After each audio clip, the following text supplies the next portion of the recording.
What if I told you that the Las Vegas scandal hit Max Verstappen harder than anyone expected, and the truth behind what happened in FP2 is far more explosive than the headlines pretending he went after the governing body?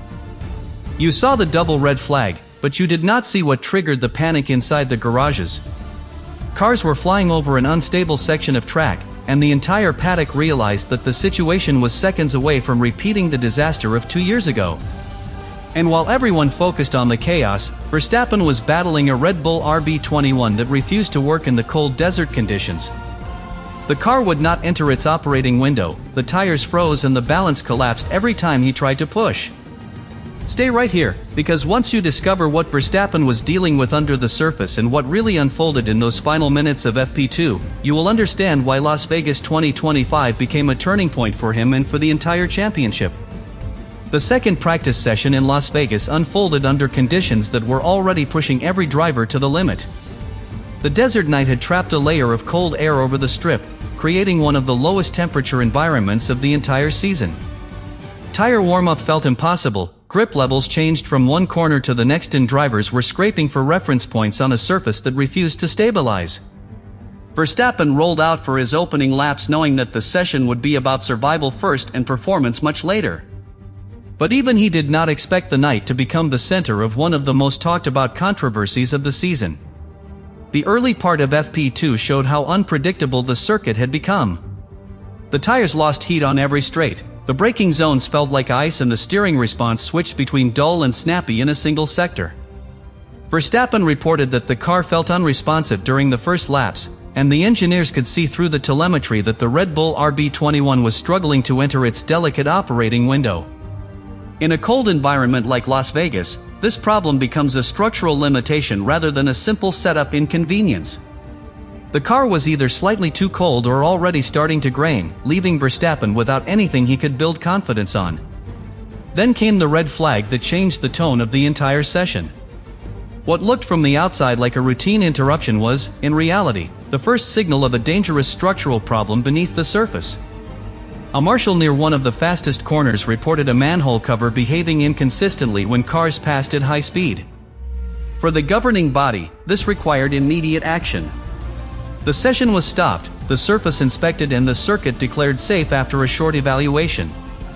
Teams accepted the announcement, but the quick turnaround did not inspire confidence. Las Vegas had already suffered a catastrophic infrastructure failure 2 years earlier, and many in the paddock wondered if the lessons from that night had truly been learned. When the session resumed, the track opened with only a handful of minutes remaining, creating a rush that put every driver back into high-pressure mode. Verstappen attempted to push again, but the RB21 still refused to generate enough heat in the tires. The cold asphalt robbed his front end of bite and forced him to lift through sections where precision is essential. Every attempt to build rhythm collapsed before the lap could develop. For a driver in a tight championship fight, losing this opportunity to gather meaningful data was not an inconvenience. It was a serious setback that threatened his entire weekend preparation. Moments later, the entire situation flipped on its head. Personnel who had remained near the suspect manhole reported visible movement under cars returning to high speed.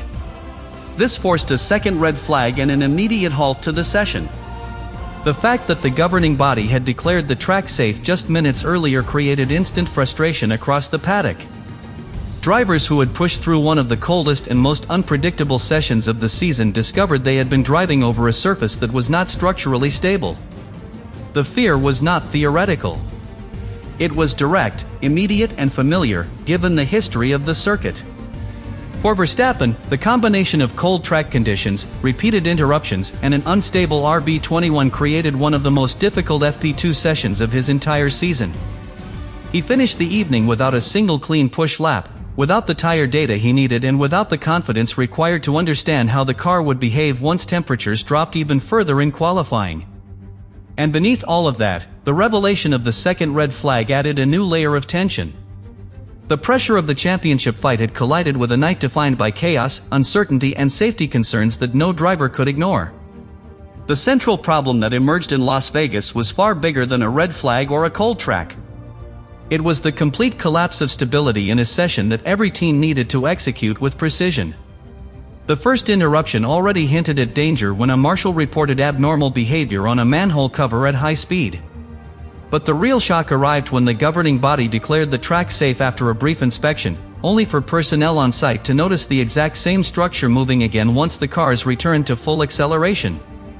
This moment shattered confidence inside the paddock, because the issue was not merely mechanical.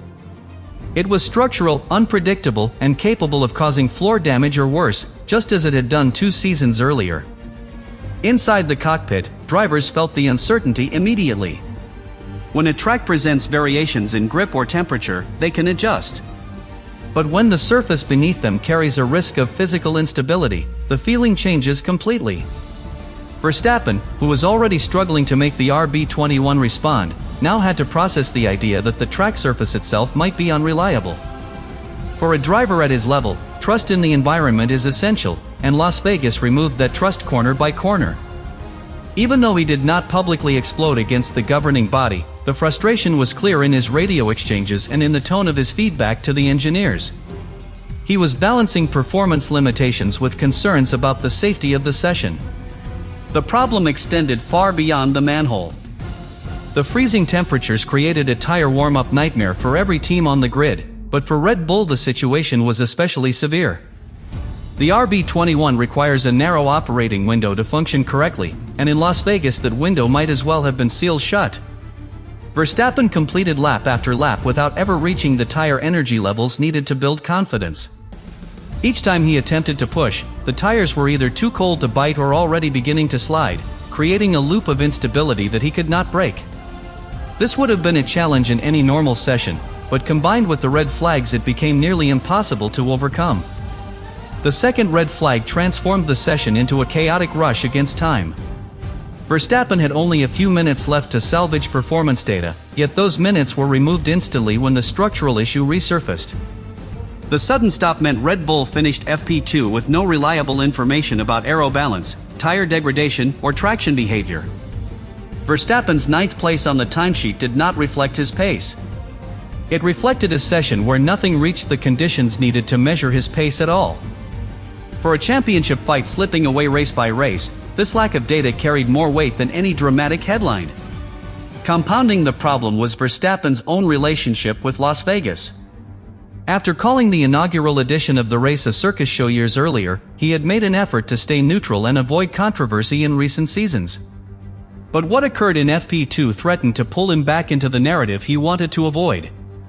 He commented before the session that running in wet or semi-wet conditions in Las Vegas would be extremely difficult due to visibility and grip, and the night proved him right. The circuit combined every condition a driver dislikes, from cold tires to inconsistent surface behavior, forcing Verstappen to fight the car and the environment simultaneously. At the heart of the problem was a single truth that the paddock could not ignore. Verstappen was not frustrated because of the governing body.